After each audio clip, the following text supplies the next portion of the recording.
Ayan, magandang umaga na po mga kapatid na guro. Ngayon ay Huwebes na ng madaling araw at gaya ng alam ng marami, no, kakahupa lamang po, no, ng baha, no, kakatigil lamang, no, kani-kanina lang ng pag-ulan, no, dito po sa Metro Manila, no, at mga bahagi ng Calabarzon at Central Luzon, no.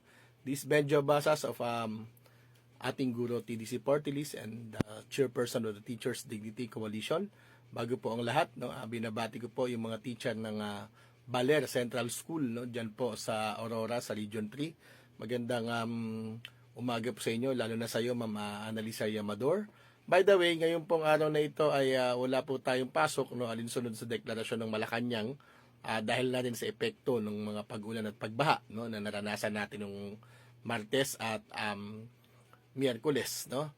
So, dahil nga din po dito, marami nag-iisip, no, na kung pwede raw ba ipagpaliban ng pagbubukas ng klase, no?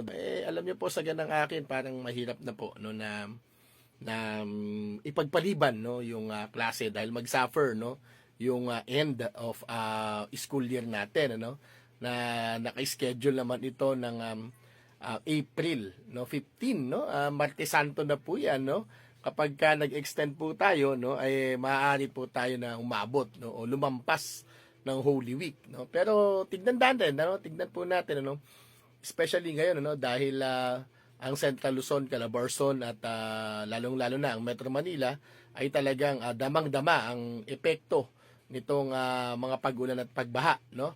So, Lunes lang tayo halos, no, nag-open lang tayo ng Brigada Eskwela, no, at Friday pa ulit tayo makababalik, no, dahil nung Martes halos wala na ding pasok yung iba, no, o may mga ibang wala nang pasok, no.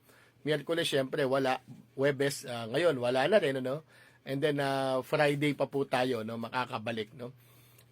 Mukhang wala tayong buwelo, no. Yan po natin, no, bukas malalaman po natin yung eksaktong assessment, no, ng ating government agencies, no, tungkol po dito at yung ano yung magiging recommendation din, ano, ng mga ahensya ng gobyerno, kasi dapat scientific, no, yung ating pagtingin po dito, no. In fact, ay kikwentuhan ko lang kayo, ako po kaninang umaga talagang lumubog po, no, ito, no, hanggang binte, no, yung aming bahay po.